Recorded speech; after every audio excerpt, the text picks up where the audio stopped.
प्रतिलेखन संख्या 1। Ready, start. महोदय, पर्यावरण से तात्पर्य किसी एक व्यक्ति के परिवेश से नहीं, वरन व्यक्ति के, समाज के, राष्ट्र के और इस सारी पृथ्वी के ही परिवेश से है, जिसका प्रभाव व्यक्ति, समाज, राष्ट्र और सारे विश्व पर पड़ता है। पर्यावरण से तात्पर्य पेड़ पौधों, नदी पहाड़ या किसी तंत्र विशेष से नहीं, वरन उस समग्र वास्तविकता से है जिस पर मानव मात्र का अस्तित्व और उसका संपूर्ण आध्यात्मिक एवं भौतिक विकास निर्भर है।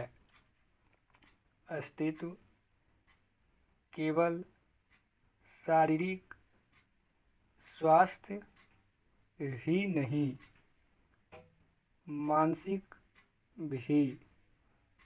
स्वस्थ शरीर में स्वस्थ मन ही अच्छे स्वास्थ्य की परिभाषा है। शारीरिक स्वास्थ्य हमारे आहार पर निर्भर है, जिसका स्रोत इस पृथ्वी का जल, थल, वायुमंडल है।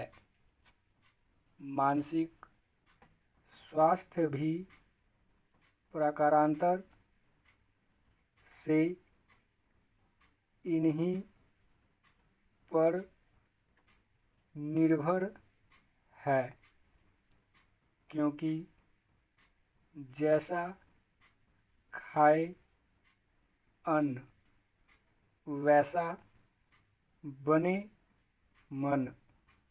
स्वस्थ जीवन पर सबसे अधिक प्रभाव हमारे चिंतन का, हमारी परंपराओं का और उन सब परिस्थितियों का पड़ता है जो हमारे ऊपर आरोपित हैं या की गई हैं या की जा रही हैं। इसलिए पर्यावरण या परिवेश में जल, थल, वायु ही नहीं, बल्कि वे सारे घटक महत्वपूर्ण हैं, जिनका कुछ भी प्रभाव हमारे जीवन पर, हमारी क्रियाशीलता पर पड़ता है। जैसे हमारे विचार, हमारे आचरण और हमारी परंपराएं एवं संस्कृति आदि सदा से मानव की आकांक्षा, उन्नति और विकास की रही है। जगत का अर्थ ही है गतिमान, और गति दोनों ओर संभव है, उन्नति की ओर भी और अवनति की ओर भी। पहली को हम प्रगति कहते हैं, दूसरी को अगति, विगति, अधोगति या दुर्गति कह सकते हैं। वास्तव में मनुष्य ऐसा जटिल प्राणी है जिसमें अनेक विरोधाभासी और असंगत प्रतीत होने वाली प्रवृत्तियां और प्रतिक्रियाएं होती हैं।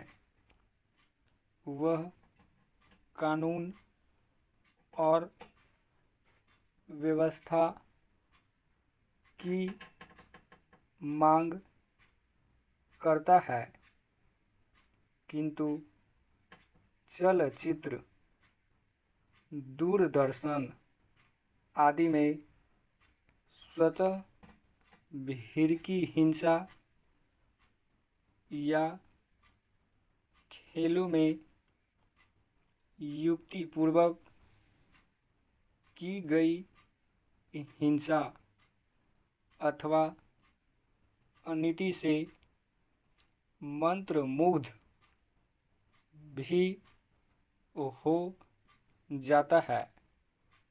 मनुष्य अपनी ही जाति या वर्ग के व्यक्तियों के प्रति प्रायः बहुत अधिक प्रतिद्वंदी होता है, किंतु कोई बाहरी खतरा उपस्थित होने पर उनके प्रति हद से ज़्यादा सहयोगी बन जाता है। वह सड़कों पर या युद्धों में सामूहिक विनाश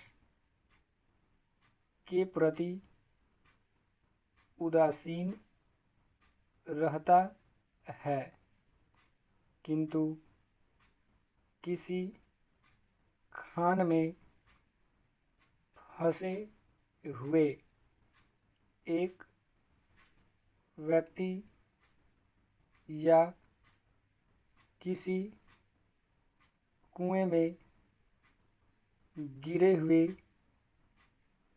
एक बालक की रक्षा करने के लिए ढेरों साधन जुटा लेता है। कुछ विद्वान कहते हैं कि मनुष्य बंदर की संतान हो या न हो, किंतु उसमें खालिस बंदर की द्वैध प्रकृति प्रायः ही होती है। उसमें शाकाहारी बंदरों की भांति वृक्षों में उछल कूद करने की प्रवृत्ति तो होती ही है, साथ ही ऐसे बंदरों की स्वाभाविक जिज्ञासा भी होती है, जो अत्यंत संगठित गिरोहों में रहते हैं और भांति भांति का मांस खाने में मजा लेते हैं। मनुष्य की ऐसी परस्पर विरोधी इच्छा आकांक्षाओं से निपटना असंभव होता है। फिर भी किसी प्रकार का संतुलित मध्यम मार्ग अपनाना अनिवार्य होता है। यही बुद्धिमानी का रास्ता है। विद्वानों ने मानव की मूलभूत आवश्यकताओं को 5 स्तरों में रखा है। स्टॉप।